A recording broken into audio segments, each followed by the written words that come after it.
நம் ஆண்டவர் இயேசு கிறிஸ்துவின் நாமத்தினால் மகிழ்ச்சியும் சமாதானமும் நம் அனைவரோடும் இருப்பதாக. ரோமையர் 15:1-7 முடிய. மன வலிமை கொண்டவர்களாகிய நாம் வலுவற்றவர்களின் குறைபாடுகளை தாங்கிக் கொள்ள கடமைப்பட்டிருக்கிறோம். நமக்கு உகந்ததையே தேடலாகாது.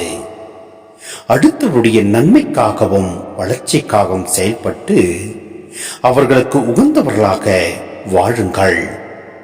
கிறிஸ்துவும் தமக்கு உகந்ததை தேடவில்லை. உம்மை பழித்து பேசினவர்களின் பழி சொற்கள் என் மீது விழுந்தன என்று மறைநூலில் எழுதியுள்ளது அல்லவா? முற்காலத்தில் எழுதப்பட்டவை அனைத்தும் நமக்கு அறிவுரையாகவே எழுதப்பட்டன. மறைநூல் தரும் மன உறுதியினாலும் ஊக்கத்தினாலும் நமக்கு எதிர்நோக்கு உண்டாகிறது. கிறிஸ்து இயேசுவின் முன் மாதிரிக்கேற்ப நீங்கள் ஒரே மனதினராய் இருக்குமாறு மன உறுதியையும் ஊக்கத்தையும் தரும் கடவுள் உங்களுக்கு அருள் புரிவாராக. இவ்வாறு நீங்கள் அனைவரும் ஒருமனப்பட்டு நம் ஆண்டவர் இயேசு கிறிஸ்துவின் கடவுளும் தந்தையுமானவரை ஒரு வாய்ப்பாட போற்றி புகழ்வீர்கள்.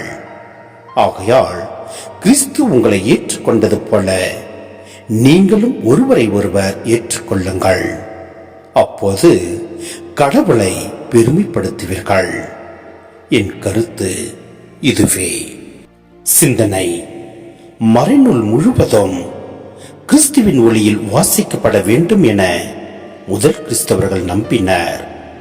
துன்பங்களை கண்டு நாம் துவண்டு விடாமல் இருக்க அவை நமக்கு உறுதி தருகின்றன. இயேசு கிறிஸ்துவின் பாடுகளை முன்கூட்டியே எடுத்துரைப்பதாக நம்பப்பட்டது. கிறிஸ்தவர்களின் வாழ்விலும் அத்தகைய வேதனைகளும் துன்பங்களும் இயேசுவோடு நம்மை ஒன்றிணைய செய்யும் என்பதனை இது சுட்டி காட்டுகிறது. இதனால் நம்பிக்கையில் முதிர்ந்தவர்கள் மன உறுத்தல் உள்ளவர்களுக்காக செய்யும் தியாகம் பொருள் உள்ளது என்று பவுல் அறிவுறுத்துகிறார்.